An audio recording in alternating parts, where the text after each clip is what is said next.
I went for the inter-house sports. I was there at the venue before the program started because I promised my daughter I'll be there on time this year since I was not able to make it on time last year. So I promised I'll be on time this year. So I was there before the program started and I found my seat. I sat in front. I wanted to get a good and clear picture to send to her dad, who was yet to join us at that point. And then the march past started. I didn't see my child. You know, yellow house, blue house, oak, and then greenhouse. I didn't see her in any of them. I said, okay, maybe she's in the other activities. Maybe she's part of those taking part in home economics team or arts and crafts or something else. I didn't see her up till all the students marched. I didn't see her. And then finally they called parents, as is the custom in inter-house sports, for parents to come out and march as well. And that's when I got restless. I didn't take part in the parents' march. I had to step out and call her school bus driver. Please, was my daughter among those that came to the stadium? He said yes, that Whitney was among those he brought and that he actually stepped out for an errand, that I should not worry, I would see her. I said, okay, no problem. Being that I had been at Agege Stadium the previous year, I was quite familiar with the terrain. So I went out to where the vendors sell items, where I know vendors sell items, and I checked around. I didn't see her. I was like, I know how much this girl had prepared. I know how much she was excited to take part in this event. Why is she not here?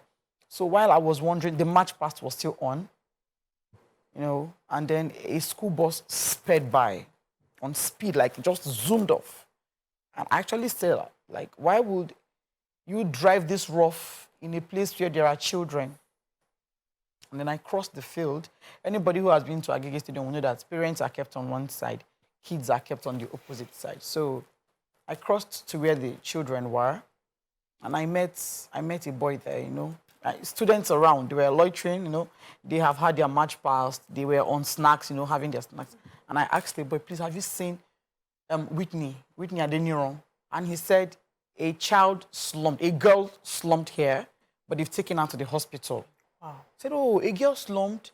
Yeah, may God give her quick recovery. I said it. And I said, please, have you seen Whitney Adeniran? He said, the girl that slumped, her name is Whitney. I said, no, my child's name is Whitney Adeniran. And I brought out my phone. The boy said, I don't know her surname, ma, but I know her name is Whitney because when they were pouring her water, they kept calling Whitney. So I brought out my phone and I showed him a picture. I said, this is the girl that slumped. I said, slumped? How? She had breakfast. She hasn't done anything strenuous. Why would she slump? And I met a man there. The man said, madam, she was standing here.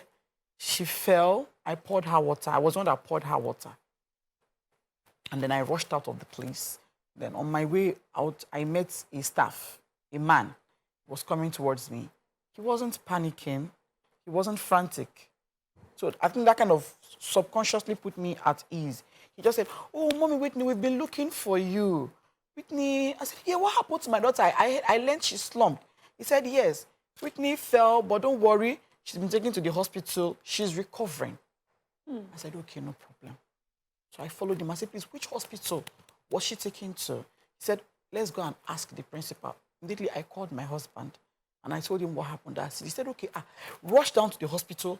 I will make a few calls and I will join you down there myself. I'm on my way already. So we got to the principal and I asked her, Ma, what's the name of the hospital? She said, Agege Central Hospital. And that I should join another bus. That she was taken to Agege Central Hospital.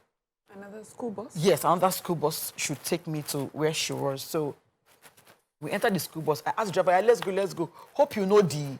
He said, no, that he doesn't know the place, that I know this is not their area. I said, how then do we get there if you don't know the place?